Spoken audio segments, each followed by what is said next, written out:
Hello world, friends, family, mates, wives, cousins, second cousins, uncles, aunties. Well, today we're heading into Shark Bay. Shark Bay is known to the local Malgana people as Guthragata, meaning two bays. The area is World Heritage listed for its beauty, abundance, prehistoric life forms, evolution in action, and wildlife refugees. So what does that mean? Let me tell you. Just stay tuned, and at the end we actually find a mine site within the World Heritage listed area. Drama for sure. With every breath and where it all started, and the reason for Shark Bay World Heritage status is here at Mamelin Pool on the west coast of Australia. This area holds marine ecosystems and what it would have looked like a couple of billion years ago. These oxygen-producing microbial mats and stromatolites of Mamelin Pool are amongst the most diverse in the world. The bacterial-built stromatolites empire, which dominated the Earth, we lived in for more than 3 billion years. Stromatolites have layers like the growth rings of trees. Internal growth rings provide information on local environment changes. Scientists say that the growth rings on ancient stromatolites reflect the change in the length of the days, angle of the sun, and even the rate in which the Earth rotated. Cyanobacterial that built stromatolites first appeared 3.5 billion years ago when oxygen was scarce. Stromatolites, which are found up to 1 metre high, are believed to have grown 0.3 millimetres per year. They are truly living fossils. 80% of all life was stromatolites. A stromatolite that was 1 metre high, to my calculations, would have been 3,333 years old. At the time, they were the king of the world. As the original stromatolite colonies expanded, they released more and more oxygen into the atmosphere, eventually raising the oxygen level to 20%. This led the way for all breathing life forms to evolve. For a long time, scientists knew that microbial mats influenced the evolution of all life on Earth, but they have learnt more and more in recent years. They found that microbial mats are diverse and complex ecosystems where different species work together in communities that depend on each other. An interesting fact is that the human species requires 19.5% of oxygen to survive, and the current oxygen level around the world is actually 21%. So the microbial mats have got it sorted. So in the year 2020, Cyclone Saroja damaged the 200-metre broad walk at Mamelin Pool, and at this point in time in 2024, the walkway has not been repaired or replaced.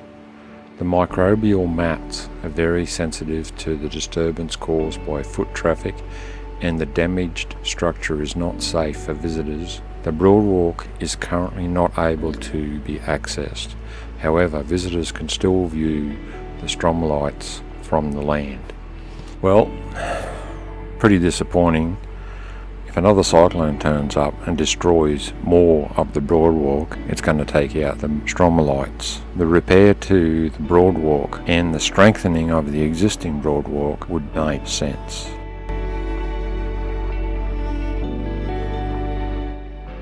The Mamelin Pool Telegraph Station was built in 1884, an important link to the telegraph line between Perth and Roebourne. It was originally named the Flint Cliff Telegraph Station after a local landmark. The station played a vital role in Western Australia's communication system until the public telex system spelled its demise in the late 1950s. Also known as Flagpole Landing in the early 1900s, Mamelin Pool was the landing point for cargo vessels bringing supplies to and shipping wool from surrounding stations when there were no roads. Wool was hauled by horse and cart to small vessels close to shore for transport out to larger vessels in deeper water. As we drove up to the entry, we seen the coquina shell blocks used in the construction of the wall either side of the gate entry. Shell quarry. There's a shell quarry. Shell quarry. Shells. The same shells or different ones, I reckon? Georgie. Don't hit him. Don't hit Georgie. Where are they all going up there? They're all going up and walking up that hill there. Probably watch the sunset. Oh, yeah, maybe.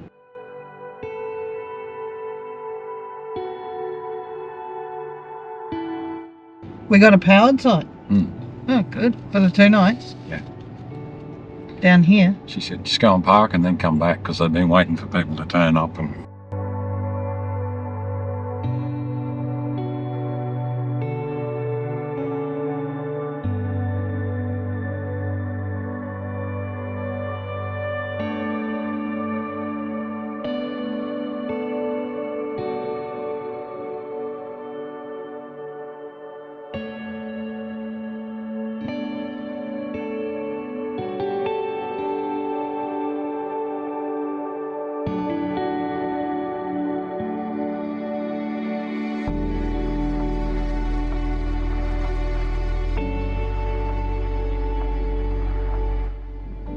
So this is the Coquina shell block quarry. Early settlers in the area had few sources of timber or rock for buildings, but the Coquina, otherwise known as the shell block, provided a solution. Excavated with a cross-cut saw like the one on display at the telegraph station, blocks from the quarry were used to construct many buildings, including several station homesteads, the restaurant, and the church in Denham. In the Mamelin pool area, the shells have compressed and the outer layer has decomposed into calcium particles and dust. Then with rain events washing the calcium down through the voids in the remaining shells, forming a cement glue effect. In some areas forming a solid mass of limestone known as coquina. It is in this location at Mamelin Pool the rock was quarried and cut into blocks used in building construction. Today, shell blocks from the quarry are only taken to maintain historic buildings. The lonely grave of Walter Musk. Here lays Walter Musk, who died on the 18th of October 1911 at the age of 60. Walter and another man were taking fencing wire in a small sailboat across the bay to Noalma station. Noalma is Mamelin spelled backwards. Interesting point. Their vessel overturned and both men drowned. The body of the second man was never recovered.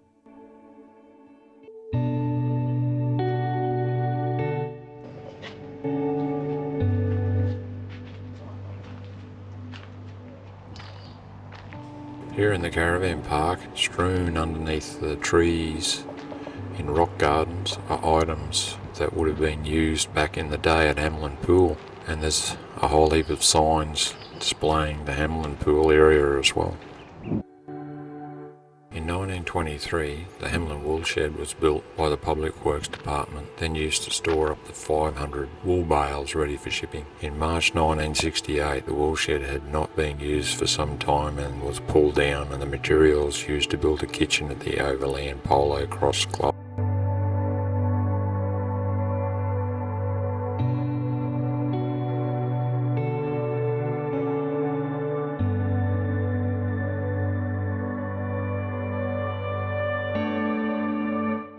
It says no camping. It doesn't say anywhere don't take showers. You make shit up, I tell you.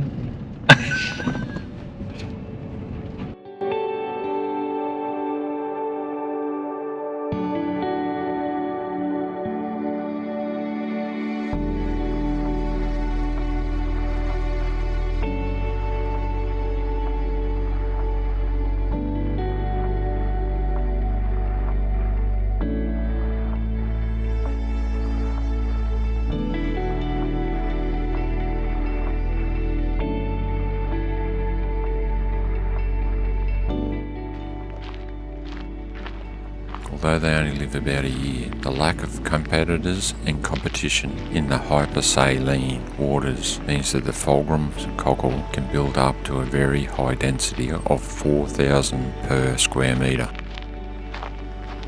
These shell ridge formations are unique to Shark Bay and only found along the margins of Mamelin Pool and Larridon Bight. Storms have deposited the shells on the foreshore during the last 6,000 years.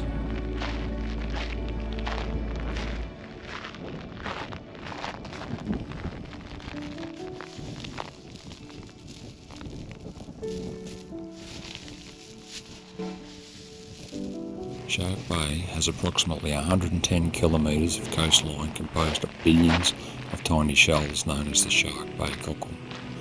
These shells, averaging in less than 14 millimetres in length and with a lifespan of only 1 to 2 years due to the extreme salty environment they live in. With at least twice the normal ocean salt content in this bay, this environment causes a lack of predators and competition and has allowed the cockles to flourish, resulting in a population of billions. There is more cockle shells in this area than anywhere else in the world. Shark Bay cockle shells have washed up and accumulated over an estimated 4,000 years, and the deposit is between 8 to 9 metres thick. This information shelter has significant amount of signage about the fulcrum cockle, otherwise known as the Shark Bay shell.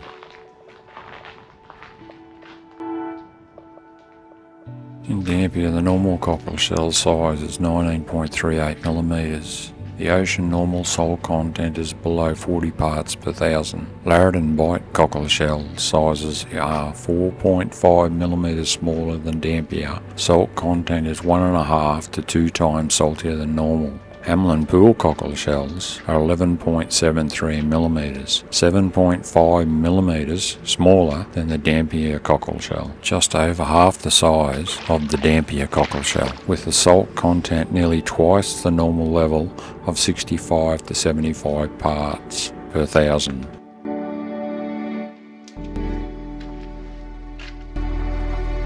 The timeline for the Larridon Bight and Mamelin Pool cockle started 10,000 years ago towards the end of the last ice age. Sea levels were 10 metres lower than today, and the shoreline was far, far to the west.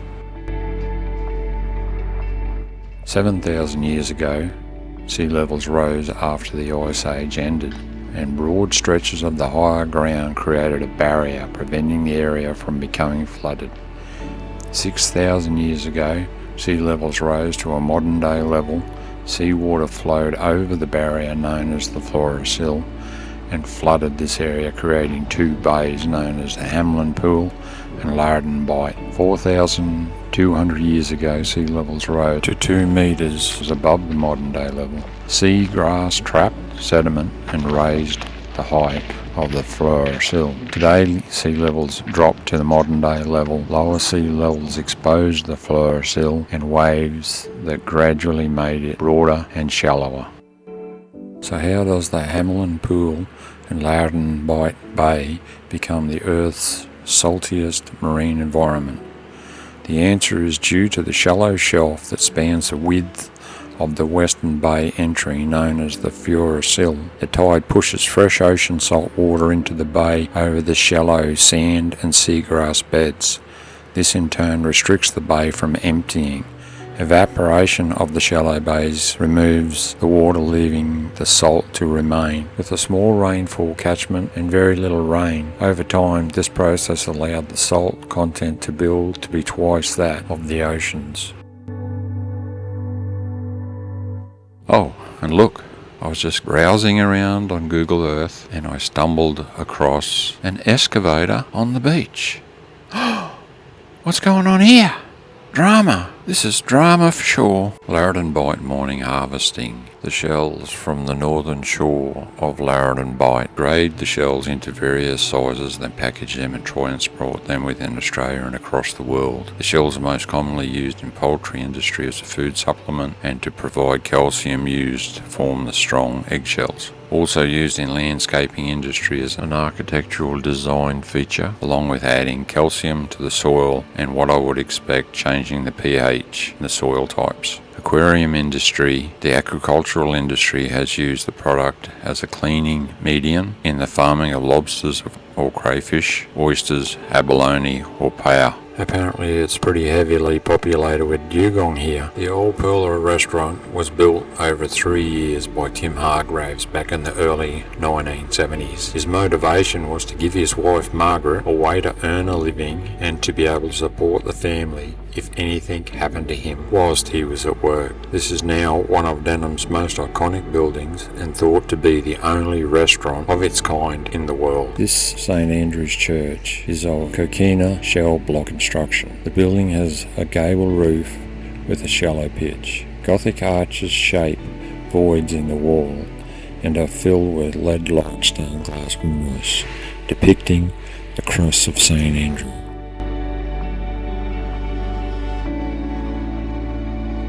The building has a concrete floor. The pews or bench seats come from St Andrew's Church, Sabaco in Perth.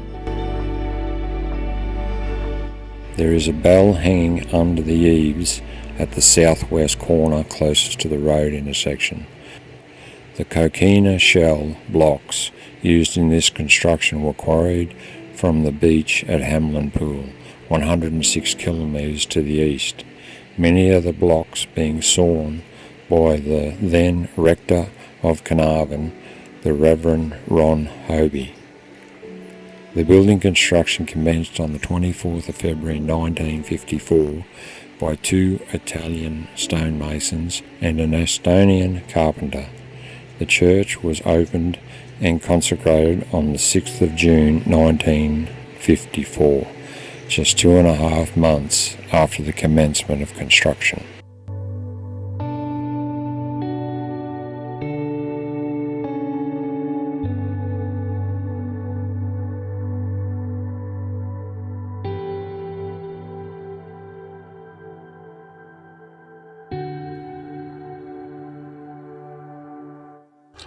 And as you drive into town, you see the Are You OK tree, dump point. Turn right, there's a water fill point, and turn right again just there, and there's a fuel station. At 11:15 Western Australia time, we are just pulling out of a gravel pit opposite Shell Beach, Shark Bay area that we stayed last night. There was one caravan beside us. There was a small van, camper van. There was 2 of the other bus type bigger camper van and a missing patrol with nothing on it, just 2 people. And I went for a walk with the puppies yesterday. The puppies were doing doo-doos and I was picking up their poo-poos, and They were doing doo-doos, but you were picking up poo-poos. yeah, they were doing doo-doos and I was picking up poo-poos. Not theirs, Anyway. somebody else's. No. Yeah, you did. I noticed there's no rubbish. You can't actually see where, apart from tyre tracks, where anyone's actually been staying. No toilet paper, no rubbish. That's right, because most of them have been pretty grotty, the truck stop ones. Oh, the truck stops are terrible, Yeah. but most of the caravan places are pretty good, eh? Yeah. You'll come across the odd spot where there's toilet paper and rubbish, so well done, people. Someone lost their drone. And just when you say there's no rubbish laying around, we stumble across that. Loosey stuff. 14,400 k's since we left. It's supposed to take 17,000 k to get around Australia. What are we doing? We've done it. We've done it. 14 half of it. already. What are we doing that's wrong? Taking a few side roads, eh? When you Google it, that's what the distance is around Australia, 17,000.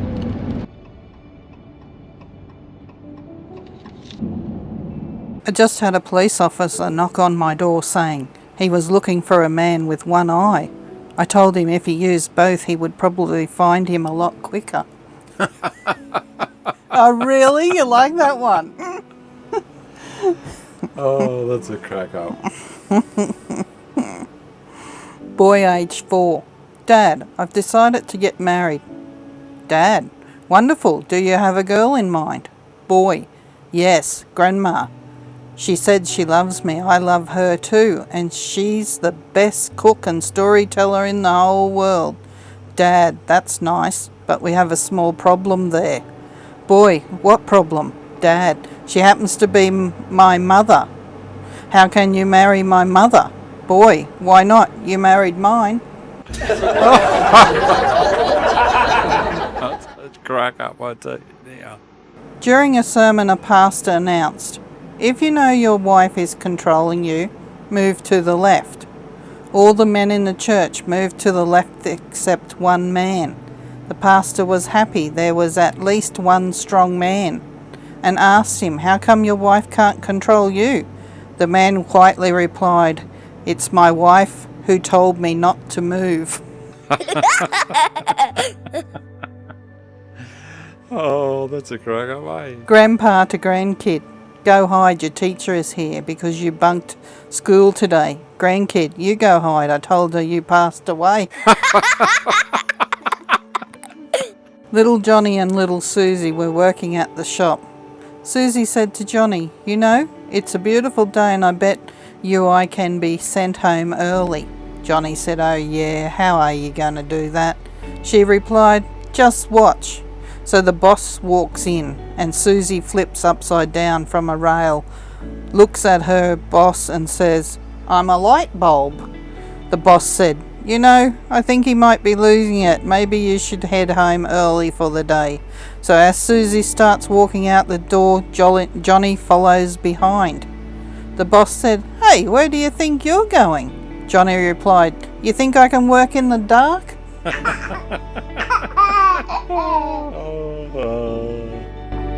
It's all from her. That's all from him. That's all from both of us. Yeah, it's hard.